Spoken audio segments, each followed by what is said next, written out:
Welcome back to another episode of City of Shadows at the Four Rings Inn. We are back in our homebrew world of Ethereum in the city of Thalia within House Blacksbane. The wonderful highborns spent the last episode getting close to danger. Our Count Heir Eleanor Quillen was right on the border of the Verimore Forest and saw our first glimpse of the Cavum, those ghoulish, undead creatures that came flying from the woods and dragged the half-eaten body of one of the hunters back within the clutches of the trees while she narrowly escaped the danger. And hid in the shed. And then our two residents of Tyrvald Manor, Viscount Heir Renshore Tyrvald and Cloak Oriana Lunaris, met up with Eleanor and all went below Castle Greywall, the main castle of the City Thalia, and delved into Black Tomb, the mage prison beneath, to interrogate Hera Harvester, where they rolled some bomb persuasion rolls. Some if that's rolling, we're gonna have all campaign. Yeah. Hitting next charisma. combat, dead. But here... Oh yeah, heavy hitting charisma rolls, and gleamed a lot of information from the captured mage. We found out about the Cult of Cinderfall and the countdown to the first of Amira. No, that's a god. The first of Asha, excuse me. Just a few days away. So, are you ready for a scary story?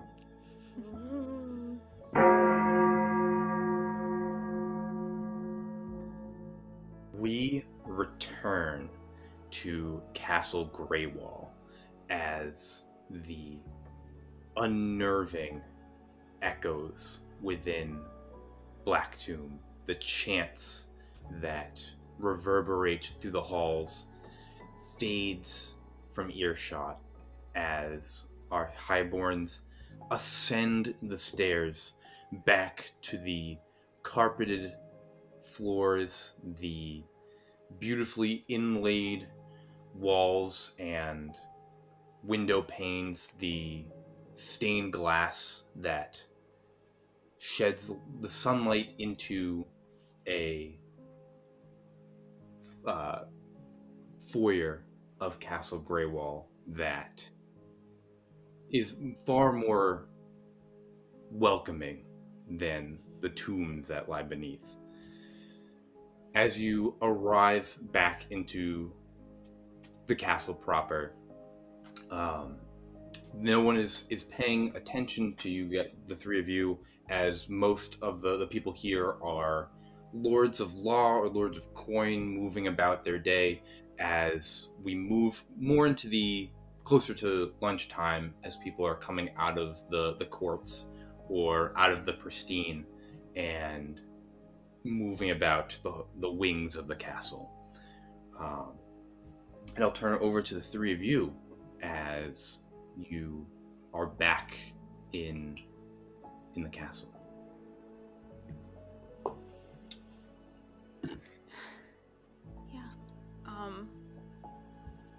I think I still have my hood pulled up, as I've pulled it up when we were down in the tomb. And I don't think that coming into the foyer, I'm taking it off yet. Eleanor, please do not pull that again. I understand that you're in pain, but I am a cloak, and you can't just request to murder someone in front of me like that. And after the whole week that we've had, are you okay?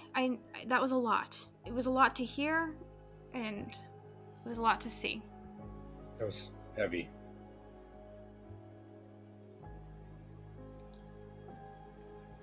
I'm fine. I'm sorry that my actions offended you.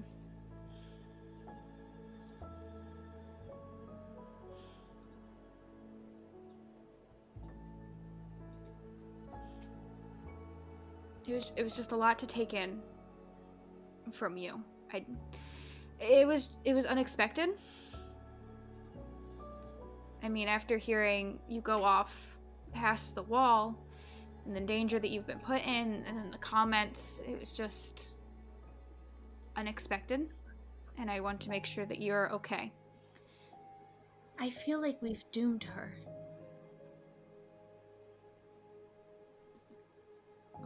Our actions have marked her as a witch. And yes, she should be held accountable for her actions. But I don't know. I just... She has lost so much. And I've just come from Valdor. And I've met so many good mages before. Attacking us was obviously wrong, but we have condemned her to a fate of being someone who doesn't wield magic but is magic. If she has any family that survives, their names are going to be put on a list, and they're probably going to be hunted by the cloaks. She is going to burn publicly and be... her reputation, her entirety of life here is going to be stripped. It is not merely an execution. And that is a choice that we made, and I will stand by you, Oriana, no matter what, with no limits. But I feel like I did what was left of my conscience. I just want a swift death for her. I just want to save her from what we can. I hear you. I hear you in the fullest. But I haven't changed her fate in the extent that I feel that you're making it out to be. She was destined to die, to go on trial for death, regardless of what we have done. She had committed a crime in the city. That was her choice to make, to wield magic. And I know that we may have changed the public opinion of her. But I'm not the only one here to change public opinions, Eleanor, and I wouldn't think that I would be judged for such. I'm not trying to judge you, but you charge me of murder when I am trying to save a woman's fate. There are additional crimes that will be placed than death. That was all.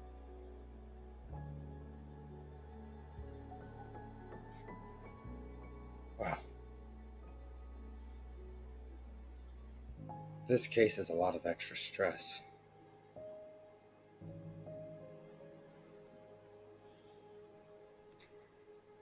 Everything these days is a lot of extra stress. It was a lot easier a couple months ago, away from it all.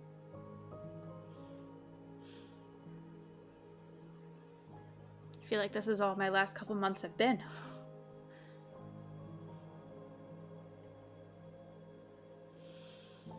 And I'm sorry you guys are getting pulled into it.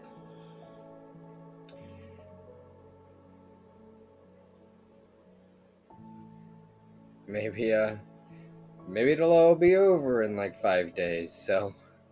The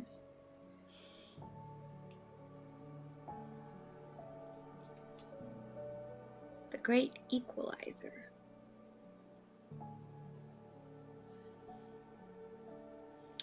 It's a rather light name for something called Cinderfall.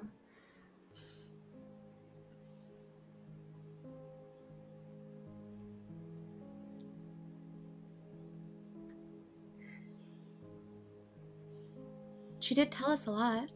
She did.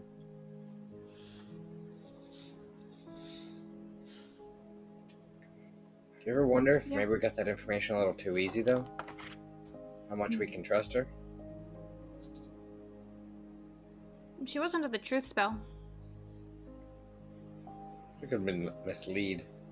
Truth spell doesn't prevent you from giving additional information. She was in pain. She was angry. She wanted her words to bite.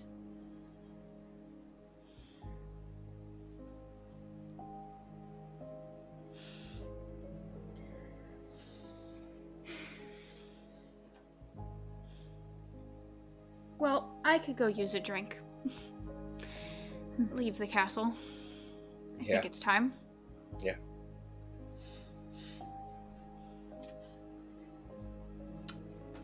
Yeah, excellent. You exit the castle back into the courtyard. You see once again the tall statue of Aiden Blacksbane overlooking the incoming lords and ladies and lieges that are busy doing work amongst the pristine. And as you move around the statue towards the long staircase that leads back to the carriage, ascending the stairs and making eye contact with you, his face lights up and he begins to wave you down, is Inspector Dayborn, who is making his way into the castle. You see pipe is in hand. He looks more tired than you saw him last time, but still in good spirits. He waves to the three of you, and then immediately makes his way over and says, as he's waving us down, I look behind us. He's waving at. I call out, "Good morrow, officer!" But Count Heir Eleanor Quillen, it is excellent to see you. Have you been safe since our last encounter? As safe as you can be in this wonderful city. Excellent. It is so good to hear. Cloak Lunaris, I received your letter. If you wouldn't mind, would I be able to speak to you briefly? And then as he's doing this, he also turns and goes, "Oh, my apologies, Viscount Heir Tyrvald. I was caught up in the investigation." You did? What I'm sure You would have Tyrvald met him at the Temple of Ryan. Yes. Oh yeah, absolutely. you met him. Yes, of course. Oh, did we meet? I have no recollection. We'll count it anew. It's a pleasure to meet you. It is a pleasure. I am Inspector Dayborn. I am on the case, as the kids say these days. Yes, if you would not mind, if we could, if you are busy leaving, then I do not want to hold nobility up from their many responsibilities, but I must talk to Cloak Lunaris. Yeah, we may back into the castle. I guess we go. If you Excellent. guys want to come listen to what he has to say. I would never deny the lord and lady of information, but if you are busy, I do not want to dampen your day with death. Oh. Dampen your day with death, and he pulls out his... If you guys have had enough, please. No, it would ease my mind to know what further progress has been made. Yes, of course. He's writing down dampen your day with death. He's like, oh, yes, dampen your day with death. Yes, of course. Yes, come with me. I know just the place. And he begins to guide you back into the castle. As he does, he says, "Well, the three of you gave the Templars quite the scare the other day. They have been making announcements and speeches to all the cloaks throughout the city ever since. All the Templars have been on high alert since a count was attacked in our very own temple. It was quite harrowing. Yes, I am eagerly awaiting what the story to come from the Quill and Tributary? yes, the ink tributary. Yes, from the tributary. Your your family has a wonderful reputation of an excellent story. Of course. I think it is coming out in tomorrow's press, so Oh, you should keep your eyes peeled. Yes, I will reserve a paper then. Absolutely. Who? Yes. Does your mother have any? Does she write the papers herself? The wording is exquisite. They're captivating. It is incredible. That means so much. Nowadays, we have a wonderful staff who do a lot of the dictation. But of course, my mama and I see every sheet before it is sent out. So there was always a little bit of us involved. If I ever get the chance to write my own story that is published in the papers, I will sure to have your eyes on it before anybody else. Oh, of course, we would be so happy to speak with you sometime, writer to writer. Oh, that would make my year. And he begins to lead you into the wing normally used by the Valiant. Since the Valiant has moved, the military has moved south, this wing has been far more vacant than previous when you were younger. It is still used by some of the Pristine and by some of the Templars of the Ashen Order, now that in the absence of the Valiant, but it is a skeleton crew, if that. And he begins to lead you through the halls,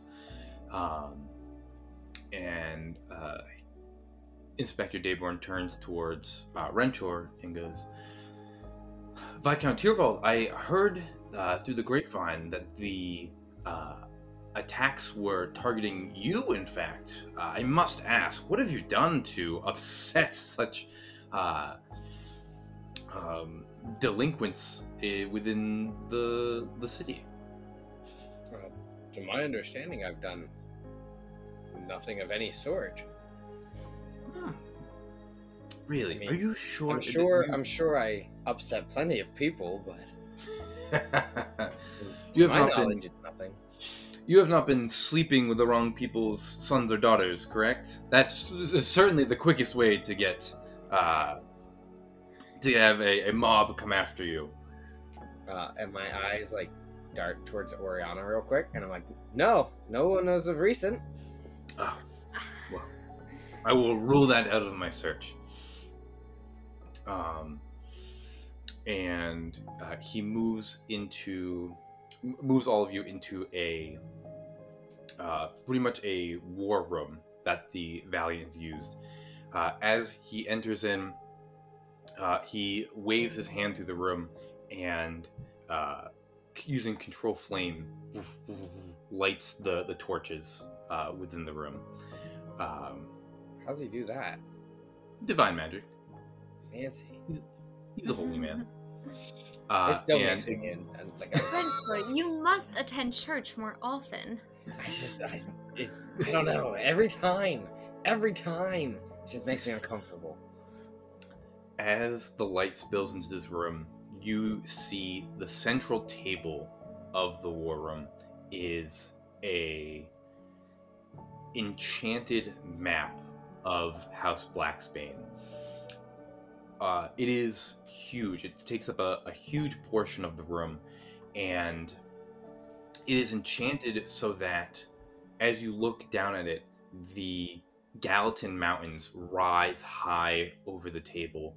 You look down, you see carven in wood the city of Thalia with House Blacksbane, Castle Greywall standing atop it.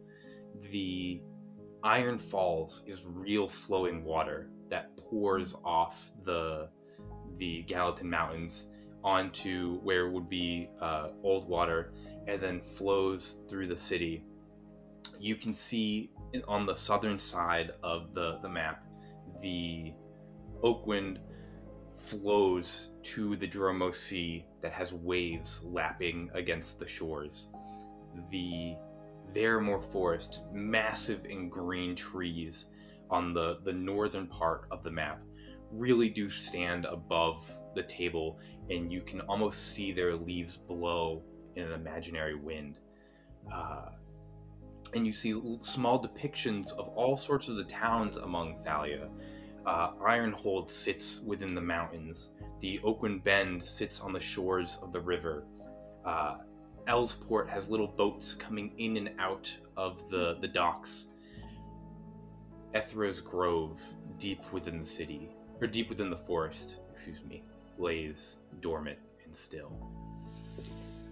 We made it on the map. Yes, but there's this beautiful map of House Blacksbane all brought to life.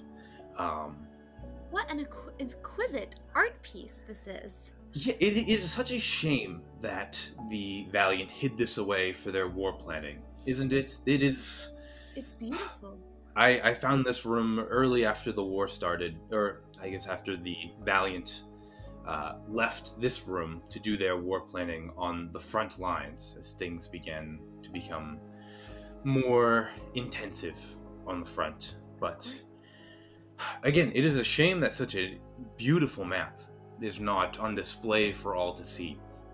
I would love to see this. Think of it double in size and in the town square, just so you could walk and see and imagine. It would probably be a tripping hazard for the mountains and such, but it would be wonderful. I would certainly love a copy within my estate. It's beautiful. Yes. I will have to figure out who constructed it. For all I know, it's been here for a very long time. But I'm sure. But if they are still alive, an elf or something perhaps, please let me know if you find out. Oh, absolutely. I will do my research once the matter at hand is dealt with. Do you think the table would still work if upended? If what? Like if turned sideways. Do you think the water would still flow? I do not know. He moves his hand under the waterfall, and it splashes, and like the water gets his hand wet, and he kind of cups it. He goes, I don't know. The water seems to be real, and I assume it follows with gravity, but it may work the same on the wall. I'm sure it can be enchanted either way. Okay. Enforcer Dayborn, the information.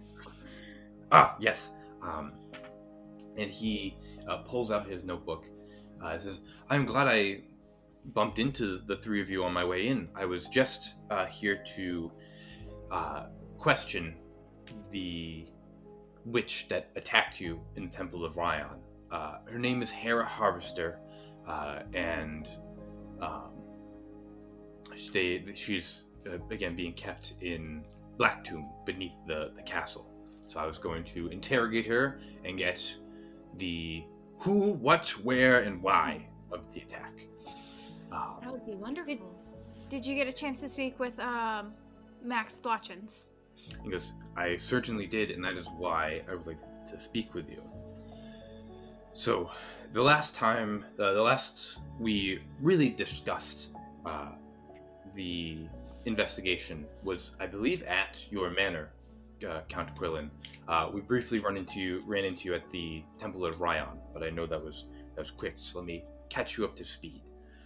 The woman that has died in your study. Actually, before he would say that, he would look to Eleanor and say, would you like me to discuss this with the Viscount, or? Oh, of course. Okay, that is well. The woman that was murdered in your study, her name was Lucille Splotchins. She was an employee of the Ink and Quill Guild, and temporarily worked at the Ink Tributary. I remember her. Yes. A journalist. Yes, absolutely. She was quite difficult to recognize in her the state that you unfortunately found her in, but she apparently had quite a mean streak in her. She was fired from the Ink and Quill for writing quite a scathing review of the nobility of the kingdom. But that is not the first incident that the Ink and Quill has reported. Apparently, for the last 6 months or so, maybe even longer, she has been attempting to write quite, not scandalous, but stories that are uncouth. They simply do not inspire patriotism in a war that needs patriotism to win. And lack of support for the House Blacksbane had some in the Ink and Quill questioning her loyalty to the house before she was let go. I made a stop at the Kimbridge's estate due to your tip.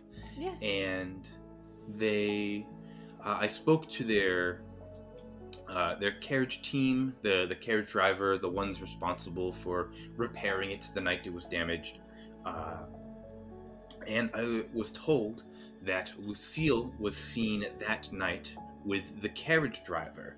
His name is Hannibal Venor, and he apparently used to work at the Pigeon Post. He was a friend of Lucille and was trying to get her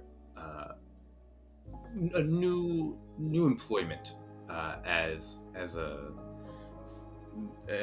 helpful friend. And so he was seen with her that night. And what was his name? Hambel Venor. Hambel Vinnor. But remember that name, because it is not the last you've heard of it. I then interrogated Maximilian Splotchins, the young man arrested after the attack on you, Count Quillen, I remember him well. Yes.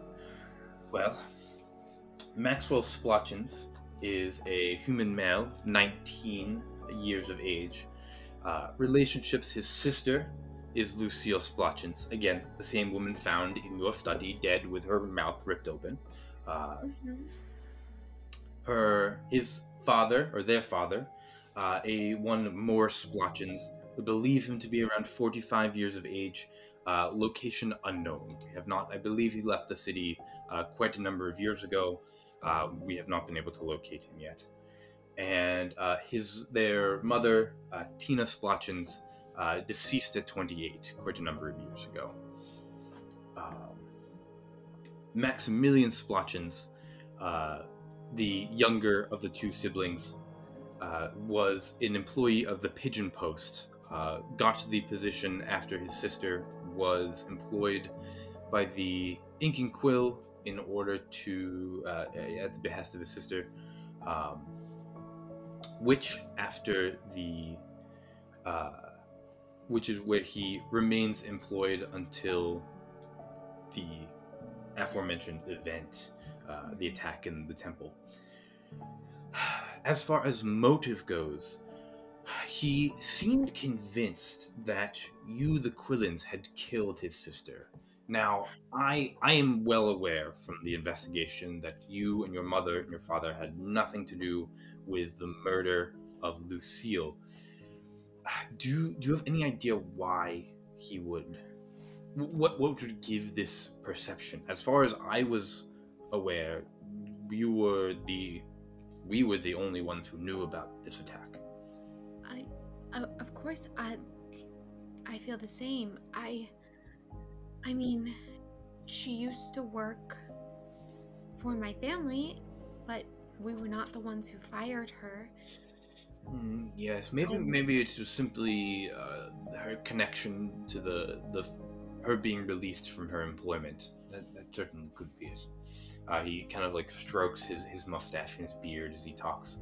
It goes, well, the interesting thing is he was told this information, the death of his sister and the involvement of your family in the crime, by a friend and associate, one Hambel Venor. I see. Apparently this same Hambel introduced him to Ninbor and Hera, the other two conspirators in the attack, days before the attack, or less than 24 hours before the attack. That's quite upsetting. I guess through that knowledge, he knew she died at the keep and jumped to his own conclusions. It must be. And but where is Venor now? He's still out about in the city? Yes, If he has some connections to the Splotchens. Yes, Hambel Venor, I had questioned him the first time I talked to the Kimbridge's carriage team, and was no suspicion aside for a slight suspicion because of his relationship to Lucille, but nothing that would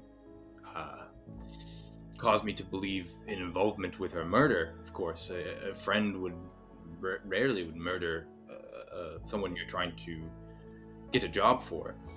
However, now that the facts have come out, something seems more suspicious.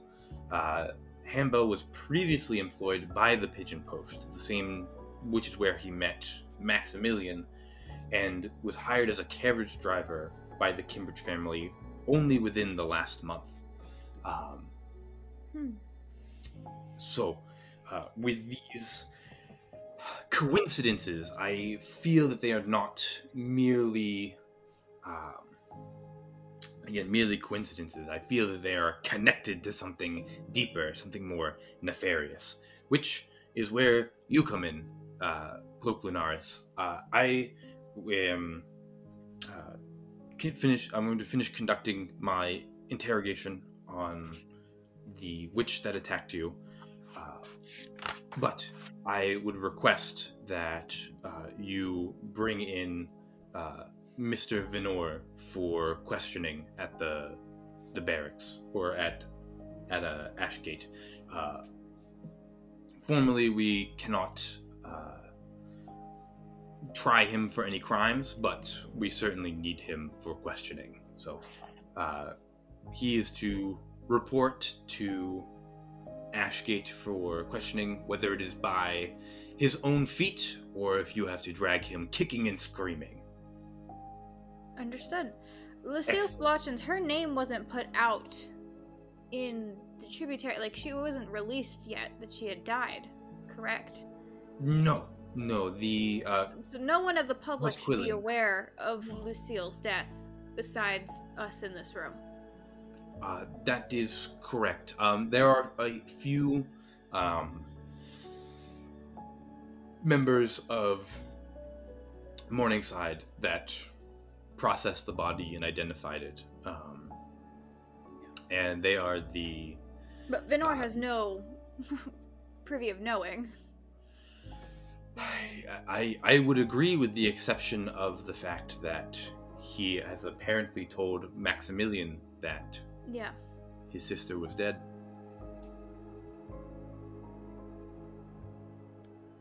Interesting. I wonder...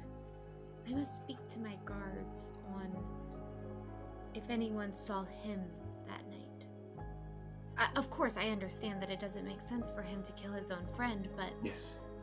I can tell you from... How he would have gotten... I mean, the study is on the second floor. That's within our private quarters. It's a little concerning that he knew of a witch's attack within my study. Yes, that is the most concerning fact of all. I know that Hambel was the carriage driver the night of the Equinox Ball. Yeah, but according to the public, the ball went out without a hitch. The ball was beautiful. That's correct. People came and people left. Well, almost everybody There was left. very high remarks about my ball. Oh yes, I heard quite good things about it.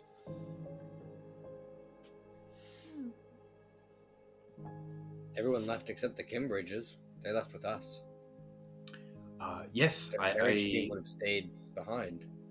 Yes, they worked into the late hours of the night trying to repair the broken axle of the carriage.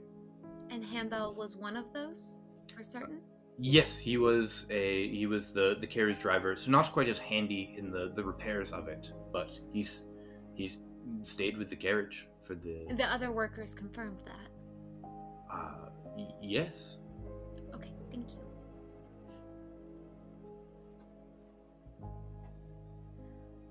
This has certainly been enlightening. I appreciate your hard work upon this case, and I know that Oriana has also been working relentlessly on her end. She's excellent. obviously such a capable partner for you. I think. Yes. Yes, Miss Luciana, Miss Lunaris, what information have you gathered? I know we haven't really caught up, but I didn't want to interfere after I was informed that you were retasked at the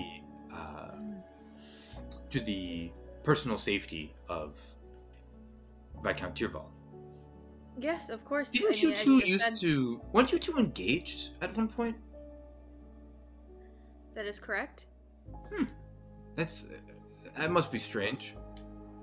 It is Interesting quite. choice. Just a little. Mm-hmm. Oh, okay. Well, again, what did you discover? He starts puffing on his pipe like way more than he's been all afternoon. Well, as you have just mentioned, I have been currently stationed at the Tyrvall Manor, so I have not had quite as much time to conduct any investigations, which is why I asked about the Splotchin's interview, if you had that. We did actually speak to Miss Hera Horrister. Oh. That's why we were just leaving the Castle truly. Greywall. Was she willing to speak with you? We got some information. We knew that they were indeed targeting the Tyrvalls. We learned not specifically Renshore, but specifically Tyrvalls in general. So I'll have to keep a more particular eye out of the mansion and not just on Renshore. Excellent. Did they say why they wanted the Tyrvalls? No. Again, they haven't been sleeping with anybody that made them. I find that's very common in Modin. I promise you, we have been upholding Okay. all of society's standards of purity and morals. Of course. Yes, of course. And I believe the only other thing that we have gained is that she kept speaking of family, and so I believe that the people that she's working with are much larger than those that we have currently in custody. Interesting. That would make sense. The studies I've done about the witches of the forest, they hold close to their covens. They're usually tight-knit groups that will, again, even within the broader term, the Moors, the witches are a smaller sect and then are again subdivided into covens. So it would make sense that the familial ties are strong. I have assumed that she was a thrall of these witches, someone cursed to fulfill their deeds, but this makes it sound more like It still sounded like she was working for someone rather than people working for her. She spoke highly of a mother and father, but not so much in the sense of her own kin, but as so much as someone to take orders from. Interesting. That would fit more with a thrall rather than a She's a dwarf too, isn't she? She's what? Yes, she's a dwarf. Dwarf, so like she can't Yeah, she wouldn't be half witch or something. She doesn't fit the profile. She certainly could be a Moor, but she wouldn't. Yeah. It would be unlikely for her to be a witch. It was very interesting.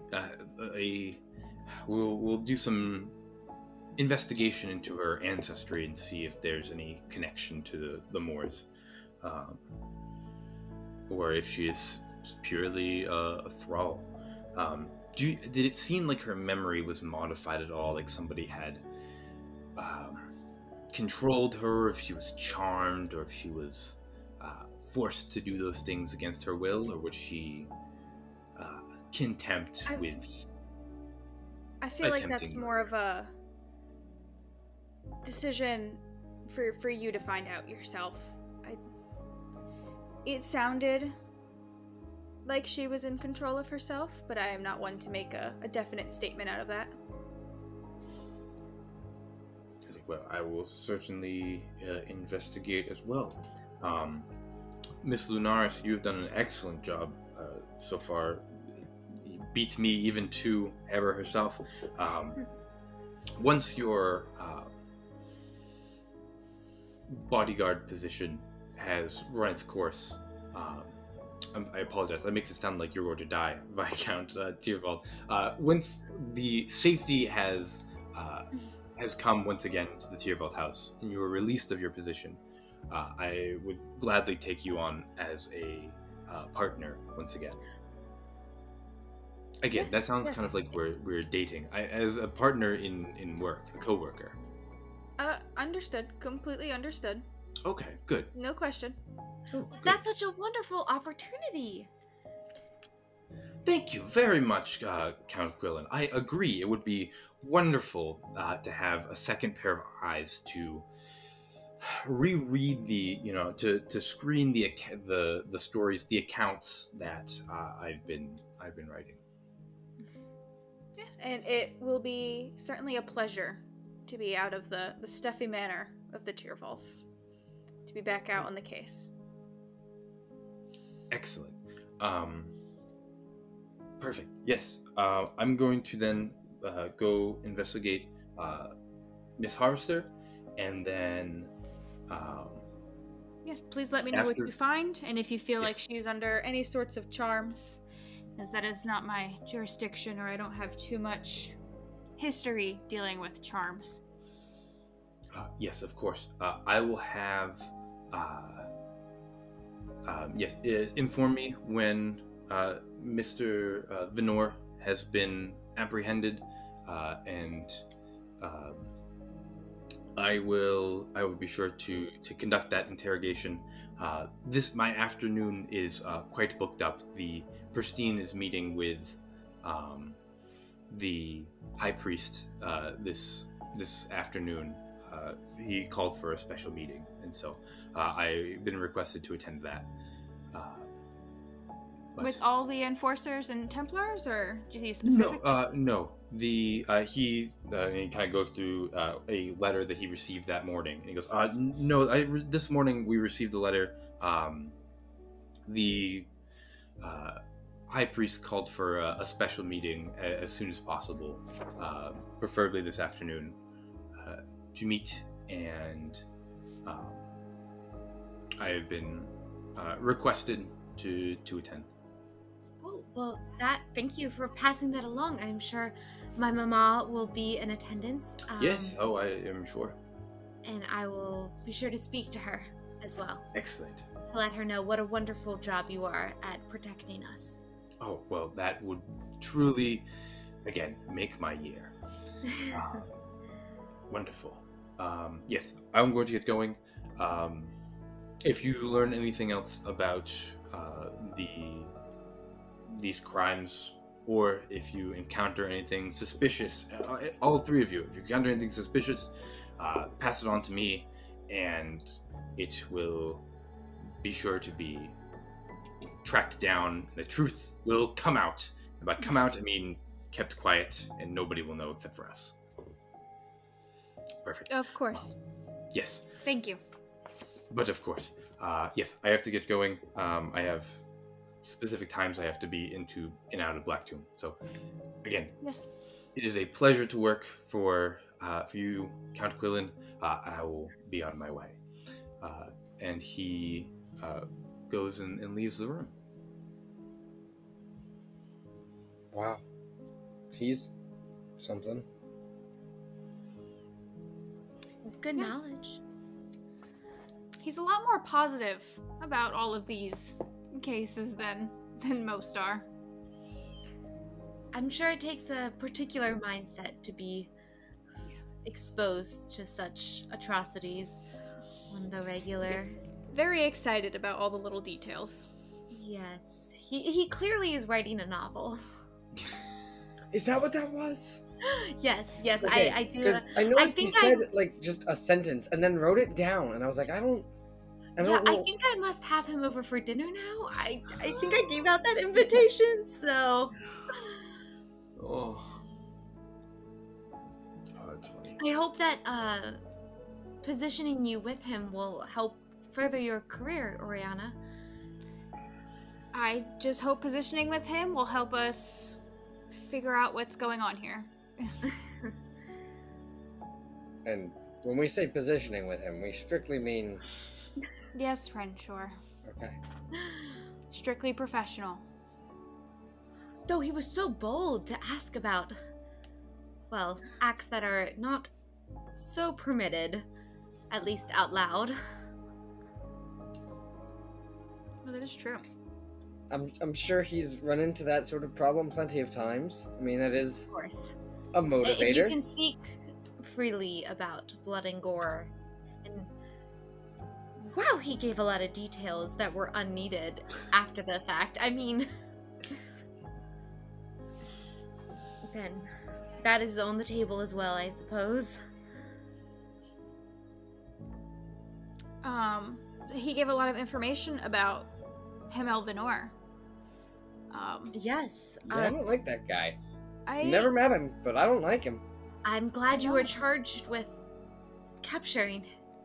Yeah. And- I imagine though that the two of you won't be around for his capture or interrogation. Would you have any specific questions that you'd like me to ask him when we get to that? I don't know when it's gonna happen, and since you guys are so involved in the course. case, I didn't know if I feel like he's likely a part of the Cult of Cinderfall. I don't know if you can I ask agree. that on the record, but Yeah, I agree. I think he is part of the cult. I mean, how else would he know Lucille so closely, especially know about her death before anyone's well, supposed to know my- about her death?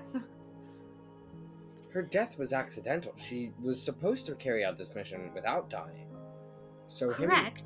And then Harris said that she rushed, and clearly she, for a mage, performed a quite archaic ritual. But if you remember, something was missing from the vault. This Carnus Grim. Yes. And I must be honest, I didn't quite share everything that night. Well, just because simply I didn't understand what I was seeing. But now with this come to light and the goats from the previous night, well, I don't know much about the Moors or archaic magic or anything like that, but I did see we heard someone in the room before we entered the study, and then we Yeah. entered the study, and clearly it wasn't Lucille, and then I watched a rat leave, but like this rat seemed to be staring at us and went straight Glaring out at the you window to where the same way that the goats were glaring at you. Yes. Okay. And then the rat went right out the window towards the Kimbridge's carriage, and if someone was in the room and took this Carnus Grim out, it seems likely that it was Hambell. Is that something magic can do? Control a rat. I've been reading the Moorish myths, And it seems some of the Moors, John, stop me if I'm saying something I shouldn't. Nope. Keep doing good. It seems some of the Moors could turn into such animal creatures. Oh. I mean, of course, it's a myth book, but we do know that their magic is odd and different and, well, unholy compared to the divine magic of the Enlightened. So perhaps... But of course, if we're assuming that the Cult of Cinderfall is simply mages, I'm not quite sure if... Well, I've never met a mage who could turn into a rat.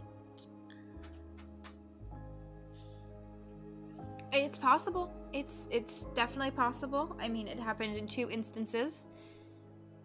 So it's becoming a pattern. And I mean, someone had to get the book out of the room. Of course, even if he wasn't the rat, I feel like... Rat or not, there was another person in that room that we missed. So...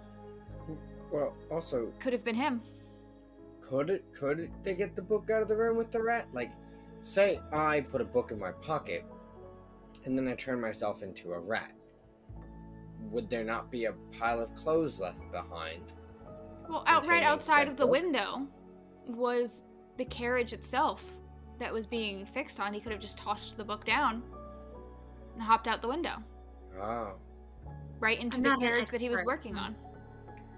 Such things, but... I think it's a healthy conclusion that Hambell was involved and has the book. Rat or not. Did it 4 days ago. Of course. Well, and it's interesting that he was pulled in for questioning. It seems like if he was part of something more extravagant, he might be harder for you to find now. That's I am true. afraid. He's still available for question. I would also assume that he doesn't have the book anymore either, but at least it's one lead into tracking it. It's a direction. Yeah, and perhaps he has passed it off to this mother-father figures. Most likely. Maybe before capture we find a stakeout and follow him a little bit. If we can find his whereabouts, first of all, and then maybe see where he goes, what he does in the night. Probably just find him at the Kimbridge's house. No? If he's still their carriage driver, it seemed like... I mean, he used to work for the Pigeon Post. Those are 2 fine locations to check, but if he is aware that the next time he is questioned by the Ashen Order will not go as smoothly, assuming that we collect more information and he's aware that we have Hera, he might not be where he should be. But yes, I think, I mean, of course I know that finding him is your charge, but if we could assist in any way, I do know that the Cult of Cinderfall has those cloaks hidden in the Bell of Abundance in Emerald Market. Perhaps, if not for him, someone could revisit. That could be an additional place to start, to look. So you say we should go to the market and just keep an eye on the tower? Kimbridge's, Pigeon Post, Market, wherever Oriana wishes to go. Another location. We could split up and cover all 3 at the same time.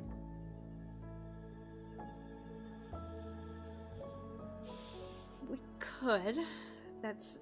It doesn't put me at ease. It would be risky.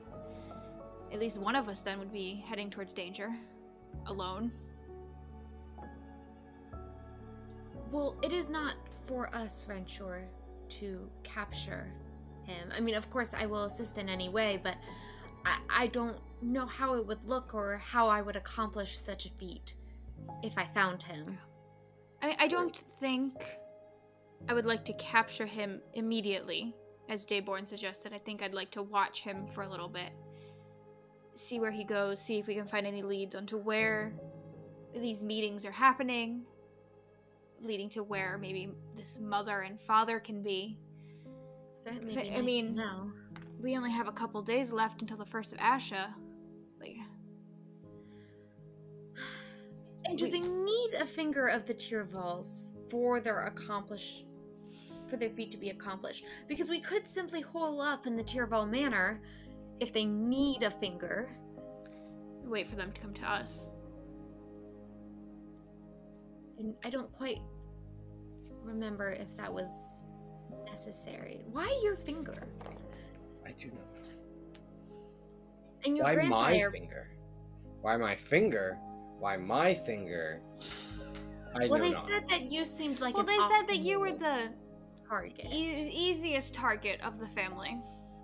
I don't My think it needs being to be royal, your like, finger in general. Why a Tyrval finger and why a Tyrval finger? Like, why the finger and why from a Tyrval? Of course. Feel And very your specific. I mean, it probably has to do something with your banners stemming from a very similar background. Like, they have the same banner, and there's some connection there that they take after your family. Yeah, that is odd. I mean, it's most likely just, they both formed in the woods there. I mean, it's just a tree. Yeah, but the banner was identical, besides from the different runes, the different speech on it. But the banners were identical, red and short. They had to come from some common ancestor. It is difficult to think on. I know.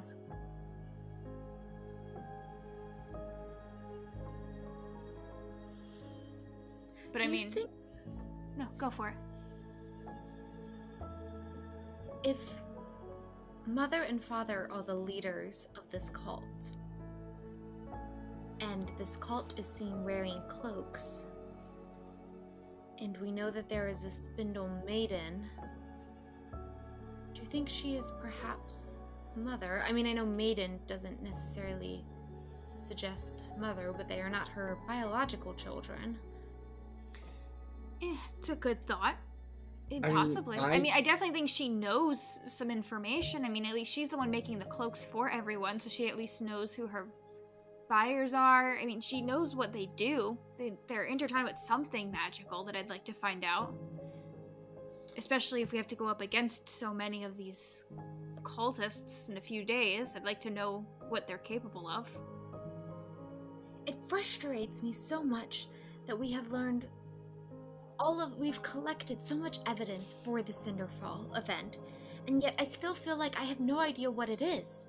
I know that the Cult of Cinderfall wished to bring about Cinderfall. I know they call it the Great Equalizer. I know they needed the Curnus Grim, and Lucille performed some type of ritual that may or may not have set things into motion, and they might need Tyrval's finger.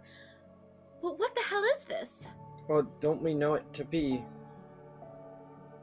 that creature? Is part of it. He's part of it. The creature is said to, I think, like, almost lead the charge on Cinderfall, but I believe something bigger is about to happen. With me I bring Cinderfall. The sun will fade and the earth will wither, for I am Nox. I pull out my drawing of it. The sun will fade and the earth will wither. See, Harris spoke of class disparity, and while I was taken aback by her remarks, I'm not quite sure the sun fading will fix that. What? I mean, perhaps we take it at face value. Cinderfall, maybe it will rain fire? And doing so would create ash and smoke and clouds that would block out the sun. That would also cause any land or plant life to wither from lack of sun. I mean, perhaps it's, not, but... Unfortunate, but how do we stop the sun from fading? What could we do? I guess my thought is I don't really even care how much I know about Cinderfall. I care more about the cult and just stopping them from doing anything. Regardless of what they want to bring about. We know they have nefarious plans. I'd like to just find them and stop them. At the very least, they're doing illegal magic. Just day-to-day magic. And they slaughtered those upon Octavia Hill. I mean, that's... Yeah, you caught that, a charge enough alone. It is very well huge charge. Yeah. So we must find we just have to find the group. That there's 10 or so? I don't remember the number. Yeah, she said 10 plus more. Plus more. Yeah. Delightful. Yeah. So I'm concerned with trying to find where they are and what they're capable of before we just charge in and try to stop them. And so I think my next thought is the Spindle Maiden. Well, I think it'll really help us figure out what they can do. Those perhaps. clothes clearly are magical.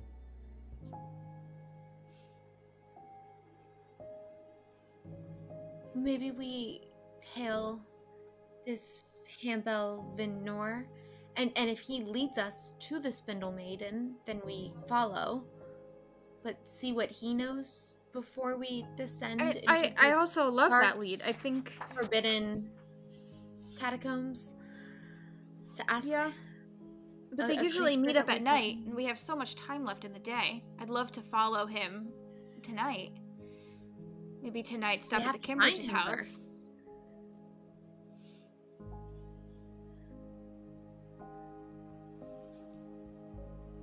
I just worry of, well, stepping our foot where it shouldn't go, especially knowing that there is a depraved loose, and we didn't know that the catacombs existed until yesterday. I see. So you're saying the depraved might be hiding down there? We were certainly told that one turn makes a fate worse than death. Well, a turn out the gate makes that fate too. They don't sound... It sounds like we'd have a safer time at Duskfall than in the catacombs, and that frightens me.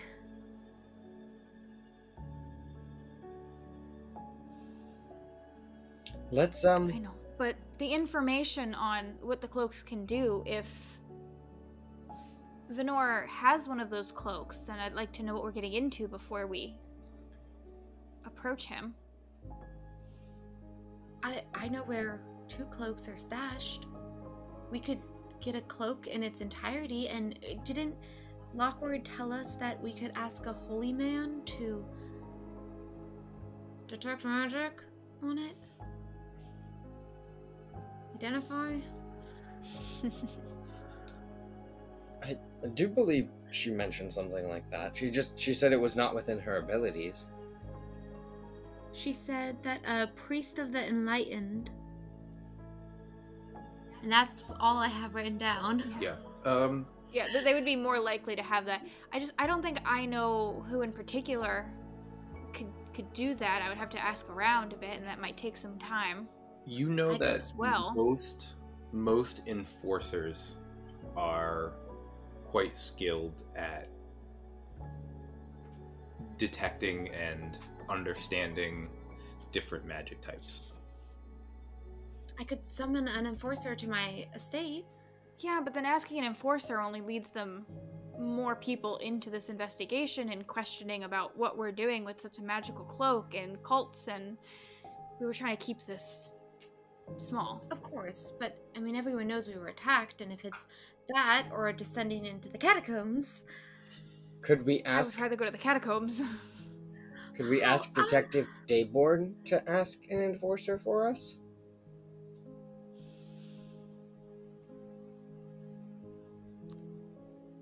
We that keeps our names out of it. He's clearly an investigator, but he lacks the ability to perform this task.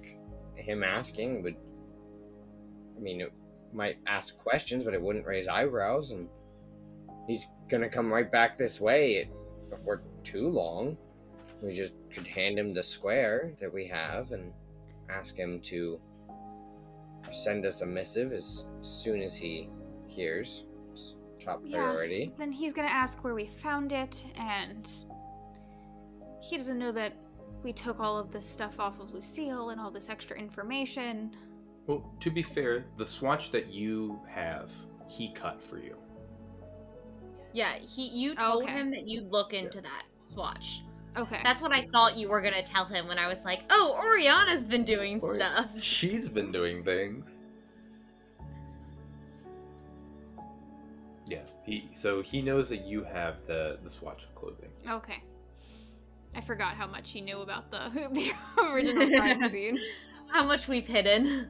How much we actually hid and what we didn't. Lies are getting tangled. They're getting tangled.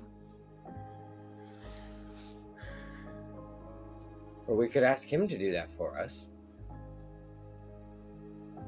It would be less immediate, safer,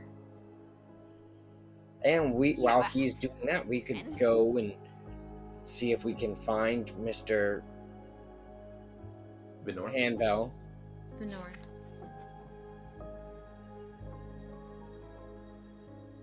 We can. We wouldn't know how long it would take to get that information back if we're not doing it ourselves, and we would be following Venor without knowing what he's capable of. Possibly lead us to the rest of the cult without knowing what the rest of the cult is capable of. Or we don't go in and attack. And we know that clearly you can cut these cloaks. They're not invincible to a sword. Still worried about what they can do. I mean, they could turn into animals. Like, we have no idea what they're capable of. Like, I don't think we we have should no idea what the confront them. magic is.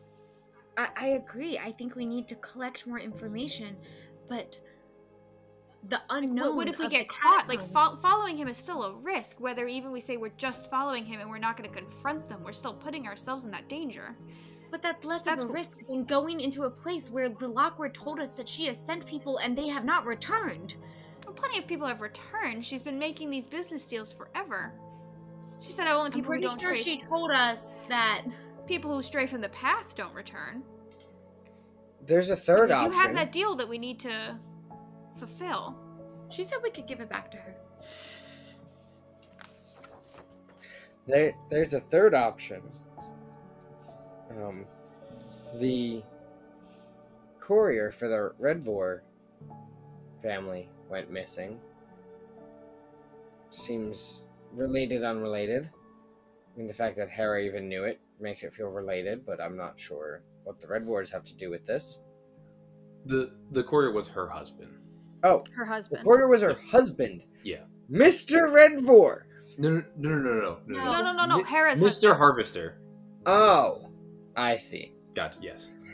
Sorry, Mr. Harvester was a courier for the Redvors. That makes sense. And I then just he went wrote down missing, and that's why she's husband mad. courier for Redvor. No, the way I said it too. That's the Count Redvor is missing. And was married to this mage that we have locked up in Black Tomb. And no one seems to care! Nobody did anything. Yeah. No, Hera Harvester's husband. Wow. He was a courier for the Redvors. Was a courier for the Redvors. He has gone missing. And he went missing. Yep. So perhaps he might know things about the cult that she shared with him, because that's what spouses do. If we find him, he might be willing to divulge because they left him for dead. And how do you say if we find him if he's been missing for so long? Where should we start? The Redvors. Perhaps the Redvors ordered fabric from the tailor And she sent him into the catacombs where he died. Never mind. Perhaps it's another I don't know. Never mind. It is good to keep in mind. I don't know if that's an active lead that we should chase.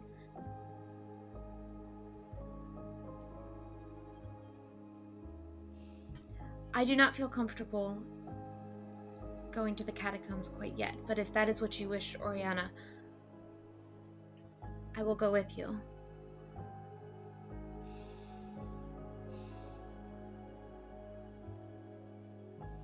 I'm not going to make you go somewhere where you feel unsafe, but I do feel like it is an important lead that gets looked into eventually.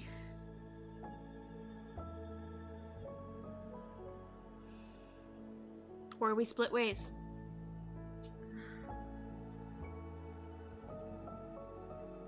Today is the 26th. 25th. No, today's the 25th. 25th. Mm-hmm. So we have like a week before the 1st of Asha. Just about. Yep. Why don't we attempt to find and question this Venor today? And then if we see him and we tail him and find mother and father through, or more cultist members through that avenue, or if he goes to the catacombs, then we can follow. See what he's doing, and if that lead comes up dead, the Spindle Maiden seems like she will always be there. She's been there for a very long time. That is true. I mean, she knows a lot. Do we know she knows a lot? I feel like all we were told is that she made the material of these expensive cloaks and lives in a place that we did not know existed. I do have that poem I found. Right. Again, connecting more of this to your family. Just the Spindle Maiden. I mean, she's been around for forever. I believe she's probably connected with just about every family in here, one way or another. Do you guys, have you learned more of the Spindle Maiden than I know? I feel like I'm missing something. No? How do you know she's been around forever and connected to many families and knows a lot of information? Well, she's very old. We know that. That was told to us by the tailor, whose name I can't remember.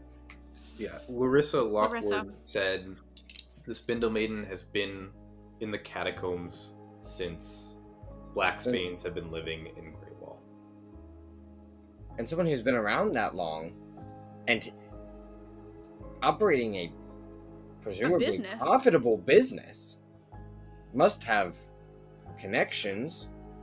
And some information about this people living above her, if she's running a business. And it's been so long.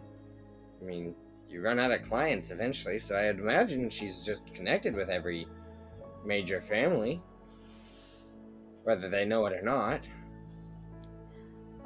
Not the Quillins. Like I said, whether they know it or not.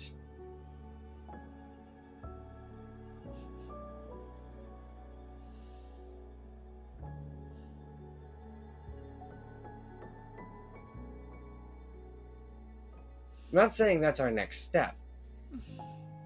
I'm just saying. Eleanor, I'm not gonna put you in danger. And so if we would rather today just look for Mr. Venord today. We'll do that. But tomorrow I'm pretty keen on visiting the Spindle Maiden.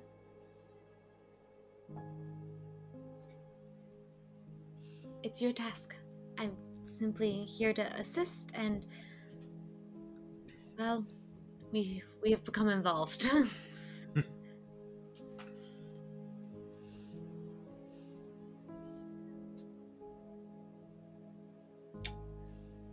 So are we going to the market to follow this cart driver? Well, I believe we should start at the Kimbridge's home. Oh, yes. At Kimbridge's Pigeon Post Market. But yes, the Kimbridges seem like if he's still... Okay. Well, let's go then. You leave the war room. As you exit the door, magically the flames extinguish as you guys exit the doors. There's a lot of magic in this room for a city that does not like magic. They just like holy magic. Holy magic, good. I don't know how you tell the difference. Way before we banned any magic. And you set off towards the Kimbridge estate. As you make your way through Avondale Hill back towards I can't think of anything today. Back towards Darlington. We will take a break and return shortly for more City of Shadows. Meta knowledge. Casters or like fighters get stronger as they level up. No one gets faster. That's such a good line. That's so terrifying. You get smarter, you get stronger, you get more dexterous. No one ever gets faster. 1000% right. Like, if you're a fighter, I don't care if you're level 1 or level 20, you're moving 30 feet every turn. Eleanor just started feeling really guilty. Both me and my character were shocked walking into that room. It's apparently a whole conspiracy that y'all have filled me in on later. Oh, shit! He's trying to kill me right now!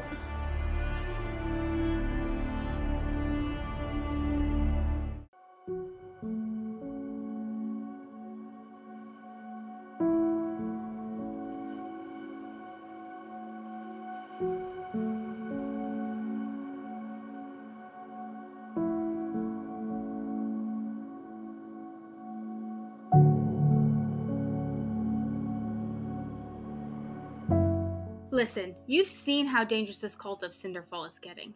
They must be stopped to save the people of Thalia. Hell, the people of all of Calidor. The best way that you can lend your support is by commenting below on each episode what you think we should do next. And head over to our channel and give us a like and subscribe so that we can continue forward on our journey. Welcome back to City of Shadows. Our highborns leave the castle, actually get out of the courtyard, head down the stairs back to their carriage without being interrupted again, and set off back towards Darlington to the Kimbridge estate. As you head there, and I'm only going to ask because you guys talked about wanting to tail this guy and to track him, do you have a plan of approach, or do you want to show up to the Kimbridges and ask about him? Are you like parking streets away and then sneaking up? Like, I don't want to screw you guys over by like assuming that you do a certain thing. I don't want to mess with. Plan would be nice. Vibe. Yeah. I don't know if we have one, but where would you like to park the carriage? It is rather impolite to show up unannounced. Usually you send something ahead of time. Well, perhaps we should park your carriage at my manor, and I'll send one of my runners ahead, and we'll just wander over on foot. That way we're less conspicuous. And announce that we are intending to go? If he wishes to run, or we wish to stealthily track him during the day and his movements, I don't know if giving him a warning that we're arriving is the best, unless we wanted to simply brush it off that we were coming to speak to the Kimbridges, to ask of their welfare or carriage, whatever, because of the incident at the ball, and provide a front to get someone else in to find him. I mean, yeah, we could go, and you and I, Eleanor, could go and talk to Kimbridges and inquire over their broken spoke with their carriage. Ensure all is well, and Oriana, if she'd like, can snoop.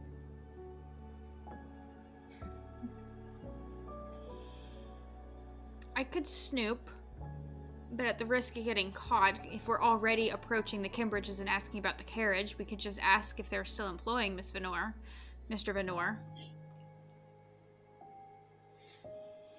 Yeah, I guess it's how you would best like to tell him. I guess I was simply going to wait to street down and just see who drives their carriage next as it leaves. Or we can approach them and just check in on see how their carriage is doing. Would I know of any events happening within the city? The Kimbridges are Viscounts, correct? Yes, that is correct. So but perhaps are going to get called to this meeting later today as just attendance, not necessarily as a voice upon the proceeding. Like, would I know of something going on in current events that, like, oh, the carriage would probably be leaving around this time if they are home and setting off? Yeah, the Viscount Landon Kimbridge is probably taking the carriage to the castle by it's in the afternoon. The meeting with a little bit of gossip around the castle before you left. The meeting's supposed to take place around like 4 p.m. So they'll probably leave between like 3 and 3:30 to get there and still be a little early. So, Oriana, if you wish to watch from a street down and not approach the estate directly, we know that that is a likely time for the carriage to be departing. Yeah, I mean, that was my original thought, but if you would rather confront them, I mean, you would probably be the one speaking to them, you or Renshaw, as you are more acquainted with the families, and it makes more sense for you to approach them and ask about their carriage than I. No, I think that's a wonderful plan, because then he does not have he will not hear that we are seeking him. Yes. Do we know what he looks like to see if he is the one leading, like driving the carriage? We could ask Dayborn for his description, and I could draw it and get an accurate measure since there. Or, I mean, Oriana, you have been tasked by the Ashen Order. I'm sure they have some type of records because he was just in for questioning.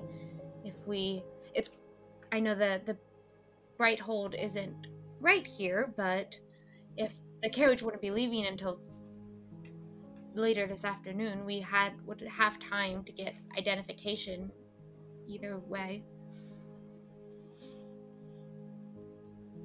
We could ask our carriage driver if he knows of the man. That is true. I mean, I'm sure just a couple days ago at the ball, the carriages were probably near each other. I mean, you could probably at least give us a decent description. I knock on the front of the carriage bit. Julius? Yes. Count Quillen. Do you know of the Kimbridge's new carriage driver? Have you met a Mr. Hambell Venor? I'm sorry, Miss Quillen. I do not. The night of the ball, I had off, and so I didn't meet any of the new drivers, as it was one of the nights that the Quillins were definitely not leaving the house. So, Of course. yes. Well, thank you. I apologize, Miss Quillin. He doesn't know. Darn. Yeah, so I could either go back to Brighthold and see if anyone knows this man. I don't mean, we don't have a record of everyone in the city, and he hasn't, like, committed a crime before. I don't know how anyone else would recognize him, and Dayborn's busy.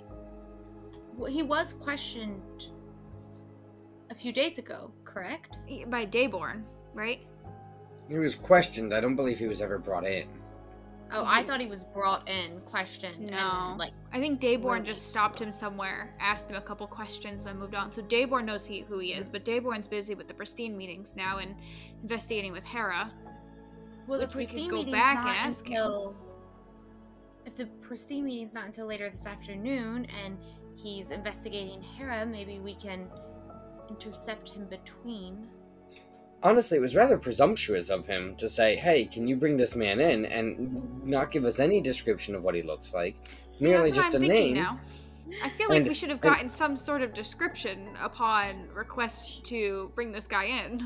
He just Dayborn- expected you to go up and ask him to show up to Ashgate, and then if he doesn't go, Yeah, then grab him. he didn't expect us to tell. He didn't want you to tail him. He said he's Well, expecting to you grab just any man? Like, if I don't know who this man is. When he found him, he just went up and said, I'm looking for the carriage driver, and like, oh, that's Hannibal over there. And he's like, oh, okay. And then he talked to him, so he didn't have a problem with it. Yeah. He also wasn't trying to be sneaky, so the Yeah, price but if to he was pay, the investigated Hannibal knows. once, there's no guarantee that the carriage driver is still the same carriage driver when I go and say, give me your carriage driver. That it's the same guy. You could ask for Hannibal I Venor. know. We have a We name. could visit the pigeon post where he was employed and merely ask for a description. That does tell someone that we are searching for him, so if he returns to the pigeon post, they would inform him of such. But Perhaps they have employment records with accurate depictions of accurate sketchings. his face, yeah. An employee Yeah, I of the mean, month that plaque might be on more the wall. likely. The pigeon post is probably closer here than Brighthold is. So. I could also try asking my ladies' maids if they servants speak. I know Julius didn't know, but Darn, Julius. Yeah. So what's closer right now? Are we still in the carriage driving, or are we arrived back to, like, the estates? No, you're probably, as you look out the window, you are crossing through the Caldwell Gate, which is the older wall of the city, and are passing through out of Avondale Hill into Darlington. So would we be nearby the pigeon post? that's probably a different district than Darlington. The Pigeon Post. That's a good question. I'm trying to think, most of the guilds are located in Thornley. Yeah, that's what I was saying. But We're near the- the castle. Yeah, but the Pigeon Post is all over the place. So they're gonna almost be more central.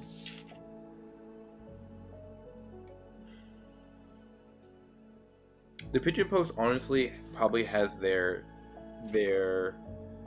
like guild hall in Etherley, because that's where most people live, and it's also close to Darlington. Yeah. They So probably we're just as close. I mean, my house Yeah. is a little closer, but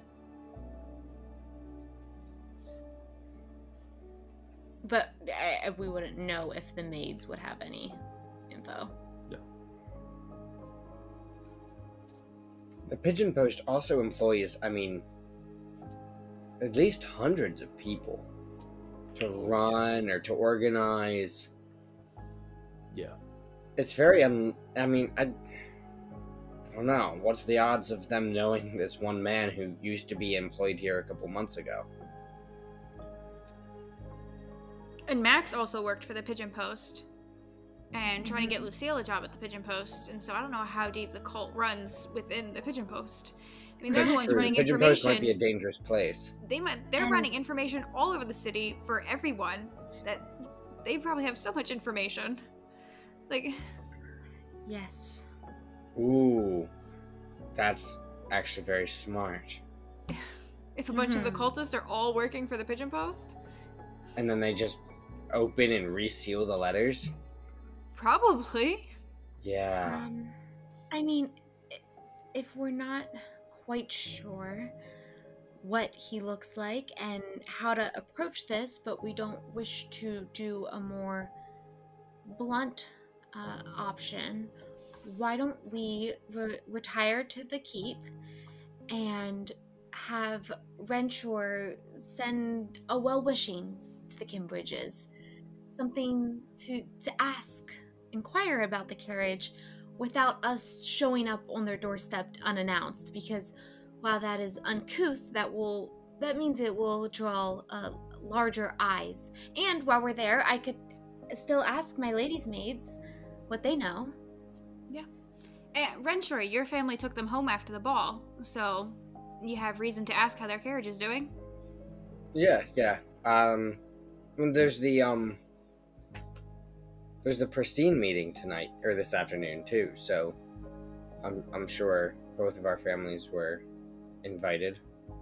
I could see if they need a They're ride. certainly going to need a ride. I'm sure my father would greatly appreciate me offering that, considering I have no intentions of going.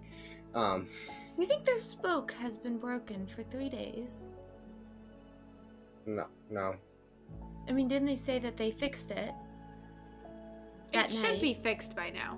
and left in the morning? Okay. It shouldn't be a serious offer. But it would make sense for you to inquire. I mean, if we're asking after their carriage, I can only presume that it's still broken. Thus, True. offering Or a just ride. a speedy fix, and maybe throw in something about the carriage driver. Yeah, maybe the part was back ordered and they couldn't get a carpenter to come out and. Of course, supplies have been tough with the war. Yeah. Maybe they only had ash, but their carriage is made of oak, and they didn't want to have a mismatching spoke. I didn't mean for that to Quite rhyme. embarrassing. You can ask about it in your letter. Maybe someone else should write this letter. we can peer review. And then I'll tap on the carriage again. Julius, actually, Yes. can we head back home? Of course. Back to Quill and Keep. Yes, It it is shall be done. lunchtime.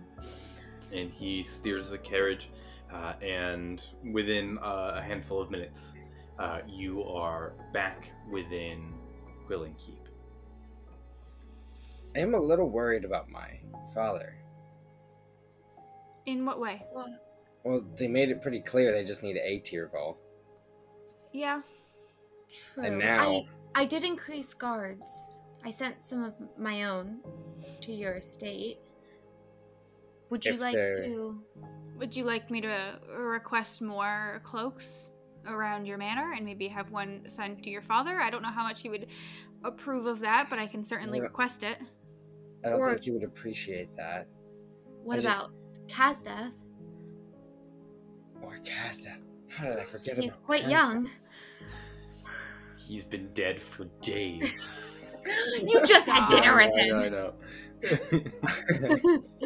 Should I request I an just- extra guard for Kazdeth? Yeah, I'll use my own guards. I'll send a letter to, my head guard, Yeah. my keeper of the guards, I don't know what to call him. Whatever you want. Captain of the guard. Captain, of the thank you. guard. Captain. I'll send a letter to my guard captain and have him increase direct, supervision.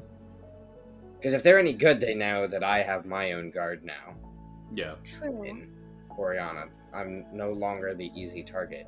They were also seeming to plan for the best opportunity of an attack. So, if they are well guarded, it may cause them to pause and reconsider. We still don't know if the finger is necessary for their plans or just an added bonus. I have a lot of questions about the finger, but that's okay. Yeah. I think we might end up not ever getting those answers, but that's okay. Well, But I will. I will send for paper. Yes. and Do you have a ink. writing desk or? Yes, and then we can go to the drawing room Okay. and get all that, and I'll also ask for like lunch. Yeah. Marisol absolutely comes with food and the hospitality that Quill and Keep is known for. Renshaw, so you are sending a letter to the Kimbridges to ask after their carriage and carriage driver, as well as your own estate. Do you need to send anything, Oriana? Unless if you don't need any other cloaks at either of your estates, I can request them, but I think I'm fine here. We have increased guards, and, well, they don't seem to be quite after us anymore. I think they got what they needed from the keep. and lately I've been with the both of you, and so that makes me feel a little bit better. It's been great to be around a bit more. It's been some time.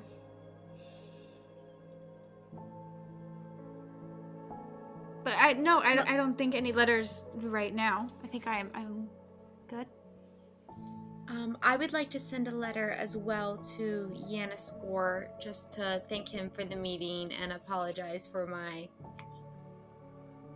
brusque exit when You're gonna the events went apologize to down. him? Well, because I was there, and I didn't want them worrying about me, like, getting in the crosshairs of the attack. Yes, I am going to apologize. Perfect. Yes, your letter goes out to Yanis. Letter to Yanis, and then Renshaw.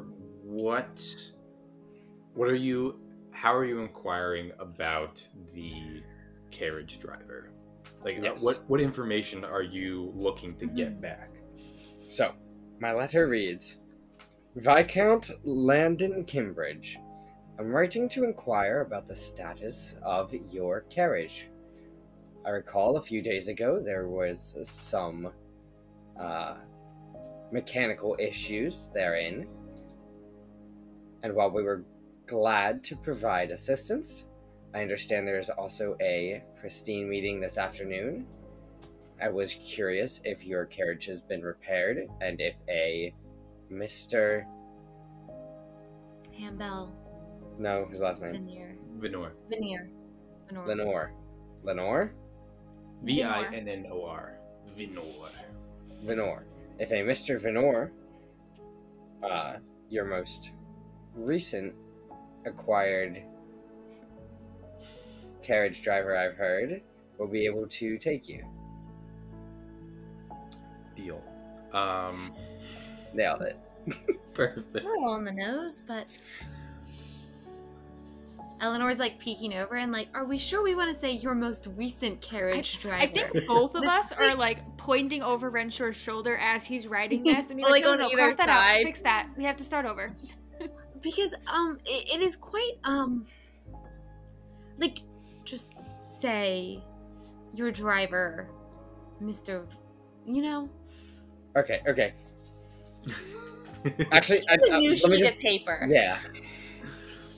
There's 4 or 5 versions of this letter all over the table, and you're like, I don't think that's how you spell Venor. Renshaw is like, it's literally 2 sentences. Like,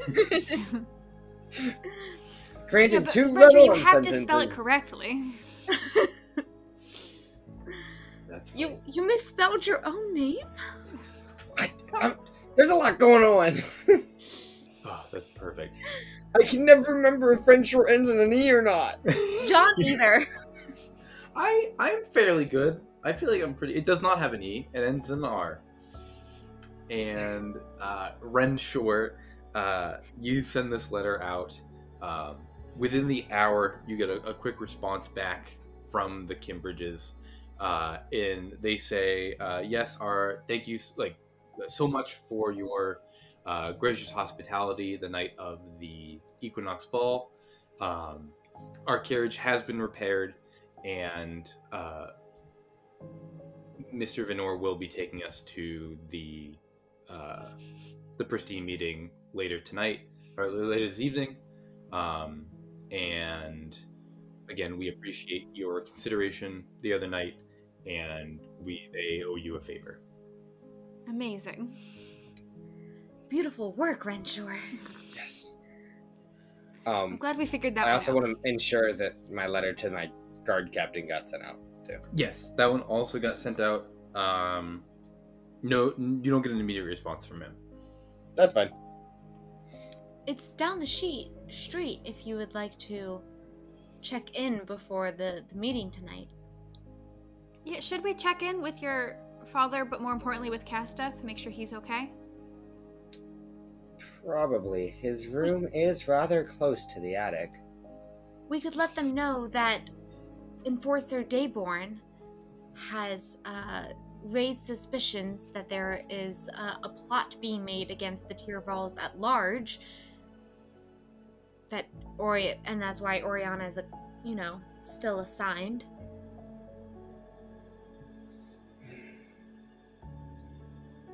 Yes, let's go. I don't have any desire to talk to my father, but I will at least inform the guard captain, and I'll say hello to Casteth. Perfect. You make the short trip back to the Tyrval Manor. When you enter, the guard captain, Hal, greets you, Renshaw, and informs you that he received your letter and that they will be keeping a more watchful eye on Kazdeth and Arthas. He tells you that Arthas is currently already at Castle Greywall. He wanted to go early to do some networking, and he had some work to do in the castle, but they sent 2 guards to find your father there and be with him during his outing. In addition, not that they think the castle is not a safe place, but at your request, they sent 2 guards. And then they're going to be keeping a close eye on Kazdeth, who is still in the house. Were my parents home? Your Kier was home. Thank you. He certainly won't appreciate the increased presence, but should he give you a hard time, you can tell him it's my fault.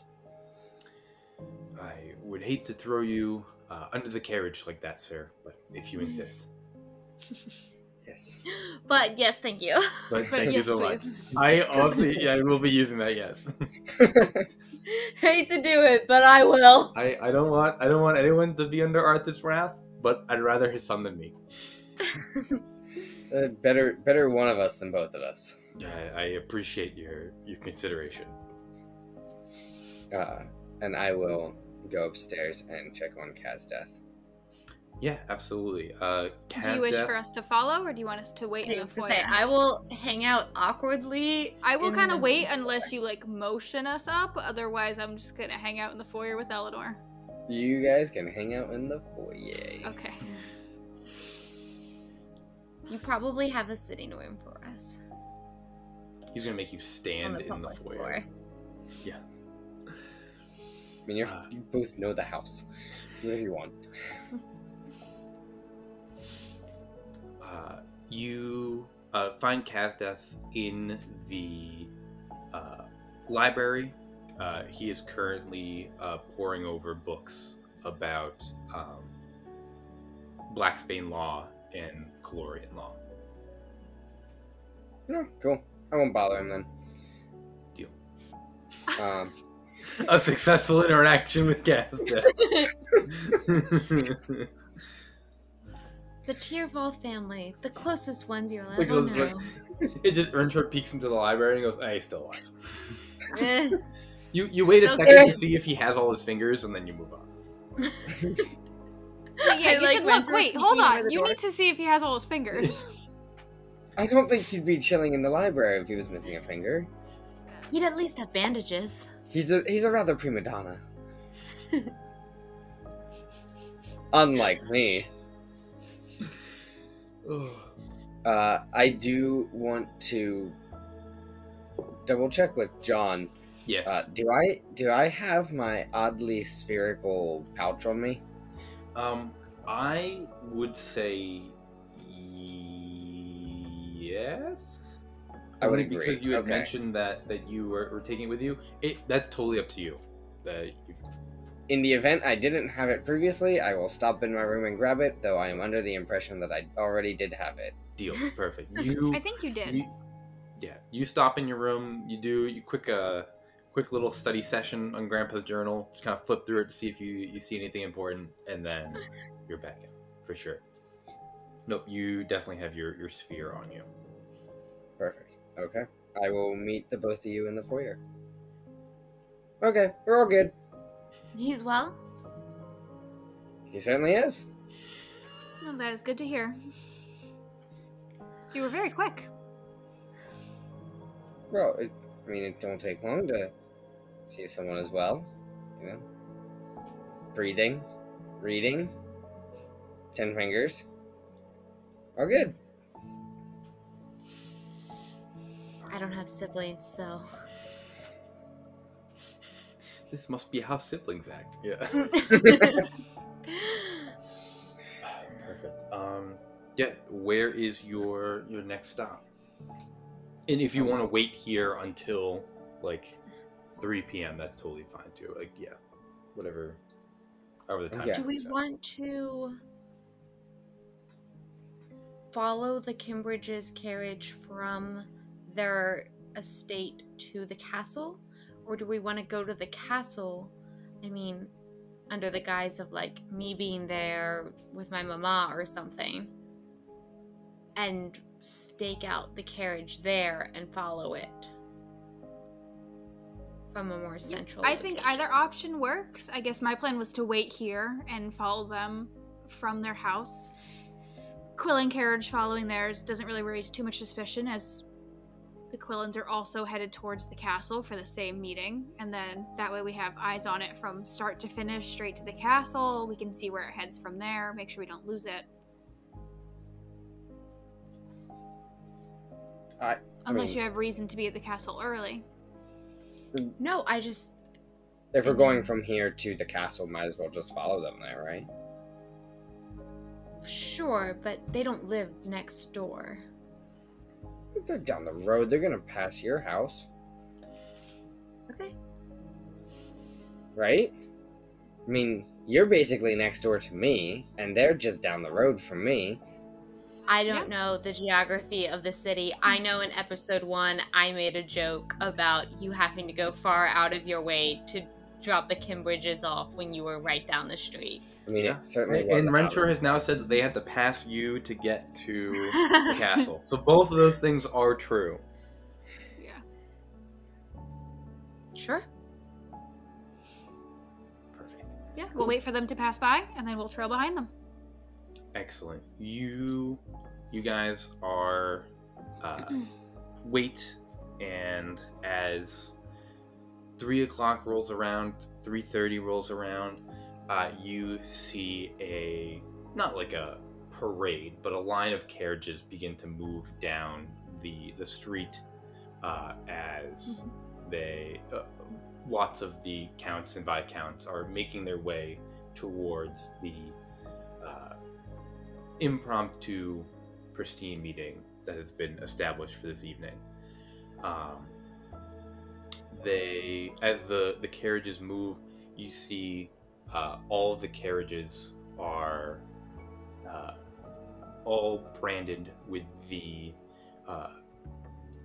inscribed W of the Watland family.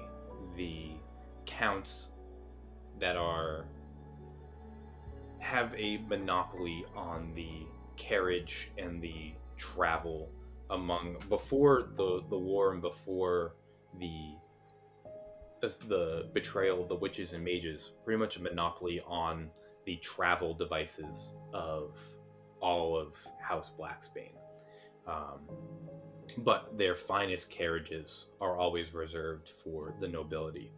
And so as the Watlin branded carriages move down the streets, you see the Kimbridge's carriage come around the corner and begin to move down. And without a history check or a gossip check, with purely the incredible observation skills of Eleanor, coming around the corner, you recognize the brown, like auburn hair of Hamble Venor, which you have seen once before watching from the balcony of the ceremony bells.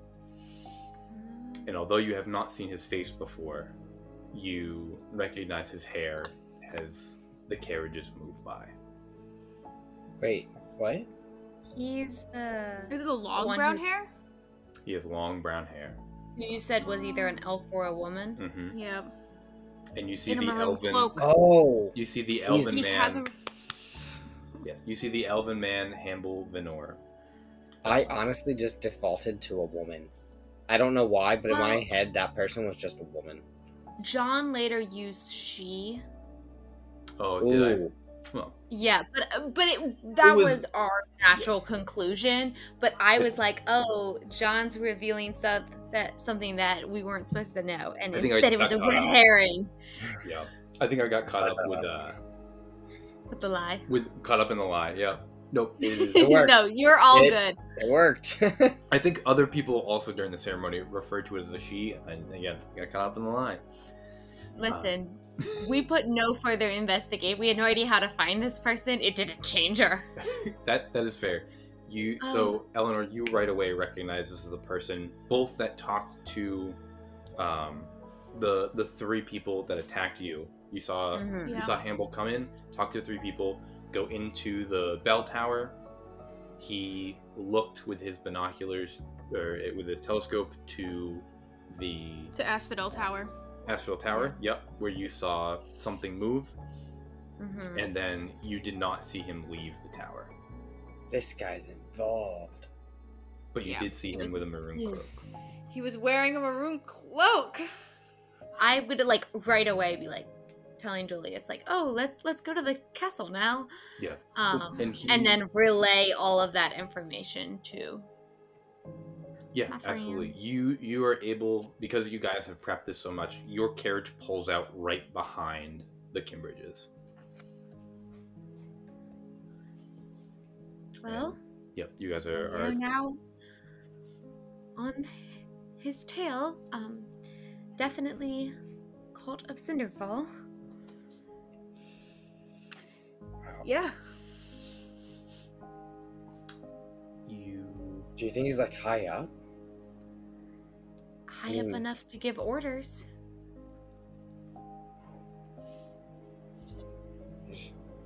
Yeah. He's right under our noses too. I mean, he's been driving the Kimbridges around for a month.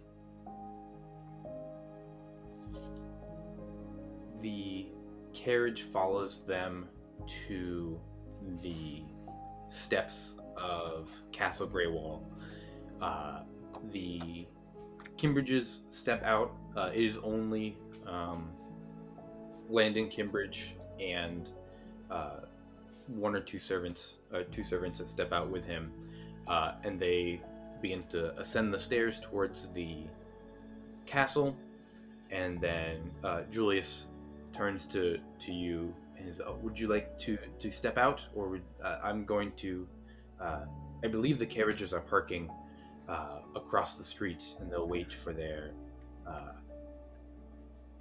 counts and viscounts before they leave. Is usually what we'll do. Yes, that is perfect. I just would like to pass off this note to go to my mama, and then keep an eye on the Kimbridge's carriage. Most certainly. Yeah, I mean, chat with him, I'd say. Oh, yes. Anything in particular? What did you just tell him? To chat with him? Well, you know, I'm not in charge of you. Let's do whatever you want. Are you two going inside the castle? Viscount Tyrvald wants me to chat with him, and Count Eleanor looks like that makes her uncomfortable. Should I chat with this man?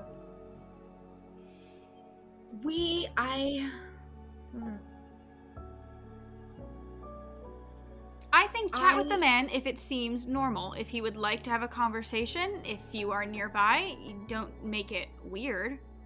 But you by no means need to... Am I spying on him? Do you want me to spy on this man? No, just act normal. Act normal. Which would have been a lot easier if we didn't say anything. If he didn't say anything. If he would like to have a conversation, then have a conversation. If the man is nowhere near your presence, then don't seek him out. Okay. I'm just going to step out for 1 second. Do I watch him? I will be right back to return. Oh, okay. Rensher, are you going inside the castle? I'm gonna stay in the carriage. I'm not even gonna go fully in. If the Kimbridge carriage takes off, you guys can go. But basically, I have a note for my mama that I'm gonna try to pass off to like a staff that's like out here as everyone's going in for the reason why the Quilling carriage is here. And then I want to get back into the carriage and then have us pretend like there aren't passengers and have Julius go park, but we're still in the carriage. Oh, I see. Which is why I wasn't going to tell Julius all this shit and to go talk to him, but that is fine. One moment. Yes, I will wait here. Absolutely. I can do that. And then... he stays the horses. Yep. You guys exit the carriage. I'm staying in the carriage. You stay in the carriage. I'm getting Just out. you get out. Perfect. You get out. You come up the staircase, and at the top there are greeters into the castle greeting the Pristine as they move towards their the Pristine chambers, and you certainly can pass off the letter to... And I'll just be like, I know you're quite busy. I just have this one simple note from my mama. It's important that she gets this sooner rather than later. Count Eyre, Quillen, your mother will get this post-haste. It is our pleasure to serve. No need to apologize. And they take the letter and they move directly towards the chambers. The letter just has, like, info that Dayborn gave us that isn't like super dangerous, and then like an update of accounts. Like it's not urgent at all. Deal. But just like a da-da-da, and this is what Dad's doing. And Dad is home. Yeah, perfect. Cool. And then I'm gonna get back in the carriage and tell Julius, simply go park and act as if we are not here. Yes. Okay. You don't have to speak to the Kimbridge carriage. Okay. But we are trying to subtly follow. Wow, sweet. Okay, yes. Spying on Kimbridges. I love it. Okay, here we go. And then he starts moving the horses towards the stables. The whole time you were in there handing off that letter, I believe we were just sitting in the carriage in awkward silence. Yeah, Julius was like staring right at you guys. Just nobody talked. Just looking at each other. Perfect. Eleanor gets back. The carriage moves, and you see near the stables there are spots for both the noble carriages of House Blacksbane, but also a place where if carriages were traveling from the other houses, where they would keep their nobility or royalty of Calidor while they stay in Castle Greywall. And so these carriages are here. Not every single noble family has a carriage that's staying put here, especially ones that work all day. The carriages will leave and then come back. But there are about probably about 10 or 12 carriages resting here. Most of their carriage drivers are tending to their horses. You spot Hamble has his horses tied off and is propped up on the side of his carriage, like reading a pamphlet. We'll just draw the curtains shut so that way the carriage appears empty and Julius is simply doing his duty. Although I'm sure there also is another Quillen carriage, like my mama's carriage is definitely He's here. Definitely also here, yeah. But like, He's reading a book. He's not noticing. yeah. Perfect. And I think my plan is just to stay relatively quiet and to just kind of keep peeking on him and making sure he stays put. And if he goes to leave, then I'll make an action. But I'm just kind of quietly watching him from the window, just a little bit peeking out through the curtains every now and then. Yeah, absolutely. You see the meeting takes about 2 hours to run its course. Over that time, you see most of the time he's kind of flipping through a few pamphlets. One of the other carriage drivers come up to them and they have a quick chat about one of the stores that closed down in the Emerald Market. And you Eleanor, especially because you can read lips, you encounter two of the people that were working the stables that he mentions that the meeting on the 1st of Asha is still going to happen. They ask where, and he says he'll get back to them tomorrow morning. Can I get a sight on who they're speaking to and whose carriage driver this person is? Like what house? Yeah, so the person that was talking about the clothes shop was the carriage driver to the Fairchilds, and the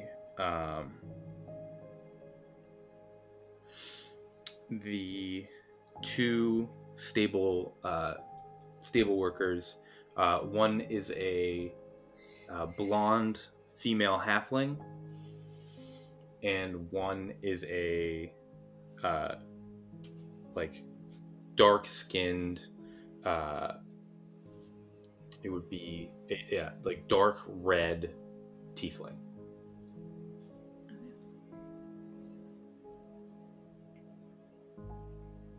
I'll point that out too.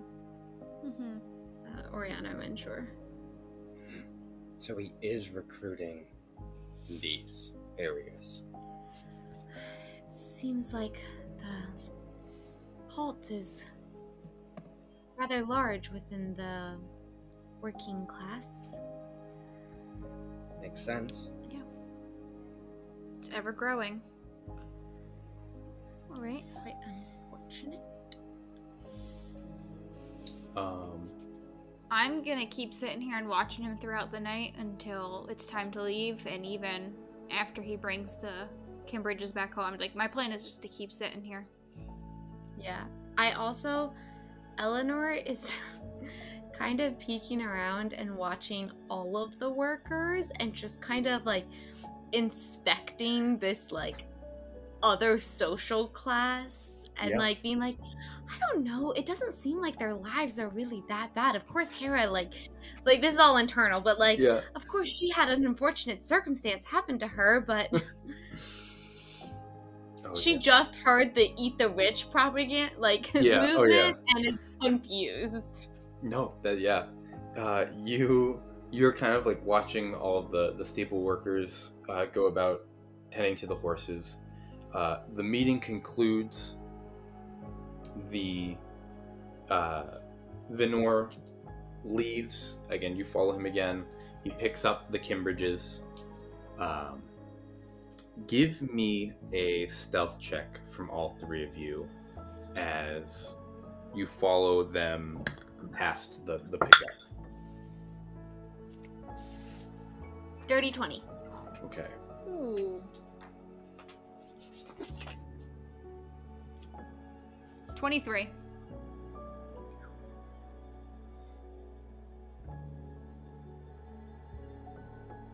I am the anchor that holds this boat down. What did you get? I got a 5. I think that averages out. The average is okay. You guys are able to pretty discreetly follow them as he drops the Kimbridges off. They take the carriage into the manor, and then about an hour later, Hamble leaves the estate and begins to walk back down the street towards Etherly. Would you guys like to keep following him in the carriage? Would you like to leave the carriage, or would you like to let him go about his day? At this point, the sun is setting. We just let him go. We just let him go. The sun is setting, and they're starting to light the street lamps along the street corners. I think we have to follow on foot. I would follow on foot unless the other two would request being in the carriage for some reason, but I was just gonna follow on foot. Yeah, the streets aren't like busy or anything, right? No, they're not like completely dead, but they're not like jam packed. Yeah, the carriage is gonna be pretty obvious, I'd assume. I tip Julius handsomely and try to see if like there's like cloaks or anything to try to like, I know it's still summer-esque and it's not really that full, but hide my hair a bit. Yeah, Julius is touched that you tipped your employee who does he works for your family. Yeah. And he goes, Count Quillen, would you like? I have my cloak if you would like. That would be wonderful. I promise to return it or buy you a new one. The tip is more than enough, Count Quillen. Please. And he gives you. It is the most normal cloak that you have ever beheld. Yeah. Perfect. Exactly what I wanted. Excellent. And I still have guards at his house. Yes. Yep. Perfect. And he is going to. He goes. Would you like me to wait here, or would you like me to bring the carriage back to the manor? If you could, at 10 o'clock tonight, stop by the and then I'll give him like 3 locations, like one in Etherly, one in like New Elsport, and one in Thornley. Mm-hmm. Just see if we would need picked up. If not, that is all. And if we're not there, do not fret, but just so that way we have a means that is a bit more discreet if we can make it. I can certainly do that. Is the least I can do, Miss Quillen. And he takes the carriage back to Quillen Keep. And I'm going to need stealth checks from all 3 of you again as you tail Venor in the twilight hours. I don't know if that's good or bad, Jake. 15. Okay, yeah. Oh, that's good. I rolled an 18. 14. Cool. You tail Venor as he moves through Etherly, crosses the bridge near the Asphodel Cathedral.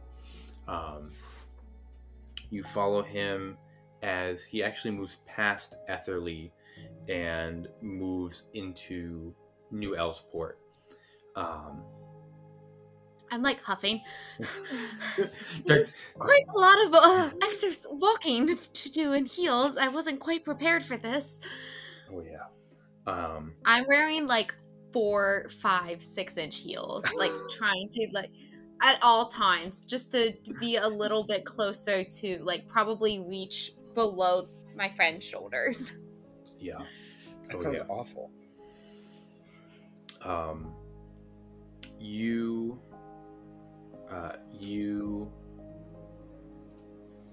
move through New Elsport, where you watch Venor eventually. He stops at a couple shops for like a little bite to eat, picks up some little things that he would need, and most notably makes a quick detour into a bell tower and exits the bell tower wearing a maroon cloak. Is it the same bell tower from before? It is the same bell tower that Eleanor had seen him. Can I step in? Like Yes. without losing his tail? Yes. Give me another stealth check as you guys pop into the place he just was. Into the bell tower? Mm-hmm.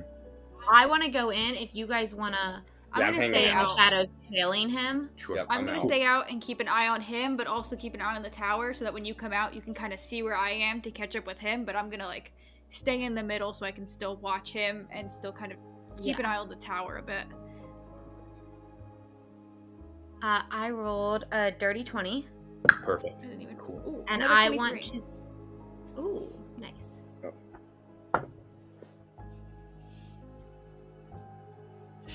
Oh, that's a 12.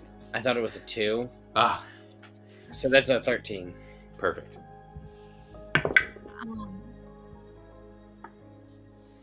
In the bell tower, I want to see, because I found that where they store the cloaks, Mm-hmm. if the second one is still in there. Gotcha. Ooh. You open it up, and there were 2 cloaks. Were there 2 or 3 Yeah. cloaks the first time? There were 2, correct?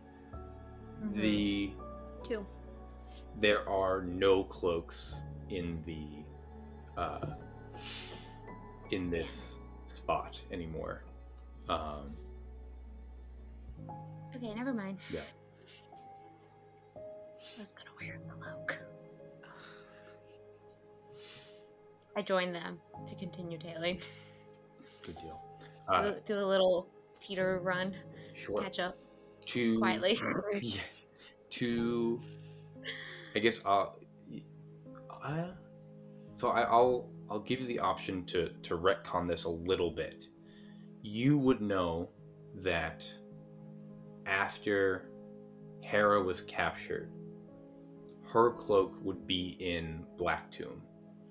If you think at any point between leaving Black Tomb, you guys, the reason I'm giving it to you is because you stopped back at the castle at one point.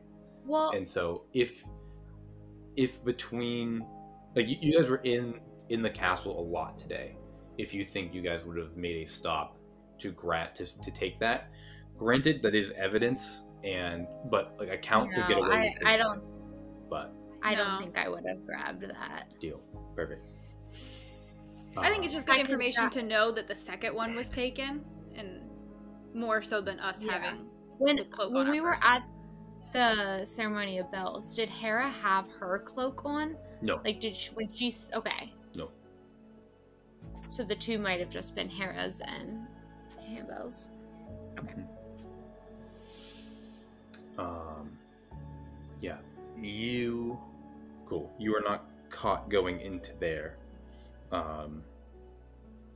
And you exit, you see Oriana and Renshaw again, and then you guys continue to tail Hambor.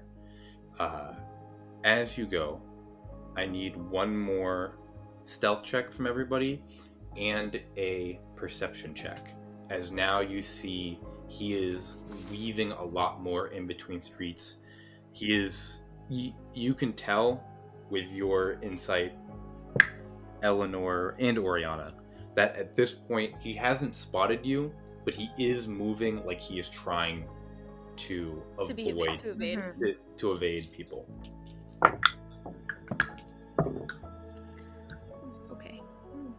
I rolled a 19 for my stealth, but only a 10 for my perception. Okay. I got a 21 for my perception and 11 for my stealth. Okay. I got a 9 for my stealth and a nat 1 for my perception. Okay. Renshaw, I'm so glad you joined us this evening. Thanks. Eleanor, you are the only one who is able to keep an eye on Hamble. Where is he? You I'm looking. you are able to follow him as he slips through the streets, and he goes on for a while. You see he waits at certain points. He is going down back alleys that you didn't know ever seen that existed. But you, with your check, are able to beat his quite high stealth check that gets him through. The bells across the city toll 11 by the time you... 11? Yes, 11 p.m. There goes our ride. By the time you can see he comes to a dimly, or a alley. As he comes to the alley, what makes this in particular different is you watch as he approaches. He kind of looks either way, and you see the alley isn't particularly deep, but starting at the back of the alley, all of the lanterns are extinguished without a hand in sight. Hamble, you see, takes a couple steps into the darkness, not enough to break your line of sight, Eleanor, but is completely is covered in shadow, and a figure steps out of the darkness. He stands taller than Venor. Although Venor is a tall elf over 6 feet, this person stands closer to 6.5 feet tall. They wear a cloak, another beautiful cloak, but this one is not maroon. It is black with hints of red in the borders and across the top. As the figure steps into just enough light so that you can see them, you feel an energy pervade this dark street corner. Eleanor, you pick up on it first, and as the presence of this figure steps out, everyone becomes aware of how, although you are hidden from and have not, how you've been tailing him for so long, the more you look around, the more and more you realize there is nobody else in this corner. You're not standing in the middle of the street exposed, but you realize more and more that this is not a path normally traveled, and there is nobody else around. You see the figure again as it comes out into the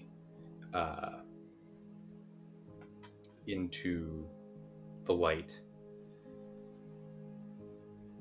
Unlike Hera.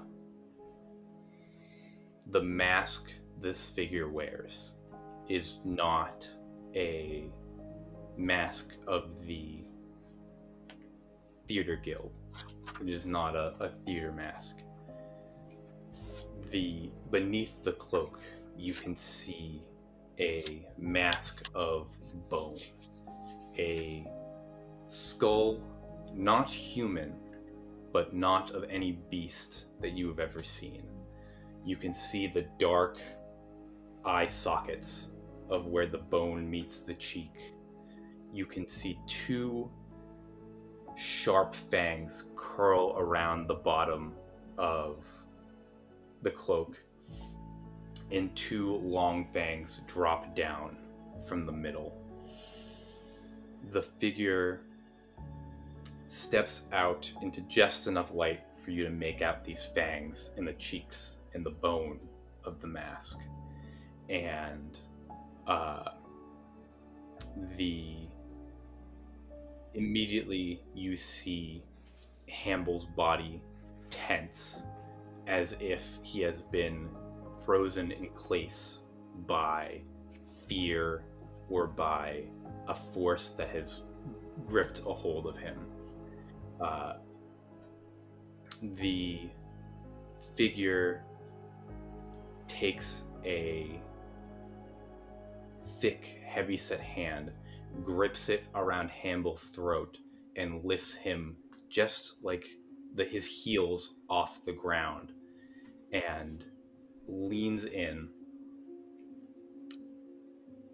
With your perceptions, you can hear the shadowed figure growl. You've been followed, and its head whips towards the three of you. And as the skull of this black cloaked figure whips towards Eleanor, Renshaw, and Oriana, you recognize that voice as a voice you heard in a library 5 months ago. Yeah, like 11 weeks. 11 weeks ago. And as his eyes flash with magic, we're going to end tonight's episode of City of Shadows. That's not who I thought it was gonna be. I had a hunch. I had a secret hunch of who it was gonna be, and that was not it. Oh, a secret Granted, hunch? I mean, I still don't know, but okay. Oh no. Well, we're fucked. I think we can run. In your 6-inch heels. Click, clack, click, clack, click, clack. It's Hey, amazing we even got that far in the first place. I had pretty good stealth rolls until the very end, so. Yeah, you were that was, it was so interesting because I was like, the stealth wasn't, if the stealth was good, yeah, because not only was the stealth not good, but also you were able to follow him, and I was like, that's the perfect combination to get really stuck in a bad situation. This is why I wanted to go to the Spindle Maiden first. Oh yes, the dark Yes. streets or underground catacombs. The catacombs would have been so much safer than this. We are in danger. We're in so much danger. I'm in If- danger. If you are on the edge of your seat and you need to know if our highborns will survive the next encounter, which I promise you is definitely not guaranteed, make sure you like and subscribe for next week's episode of City of Shadows. Until we meet again over another round at the Four Rings Inn. Hi. If I subscribe, can I find out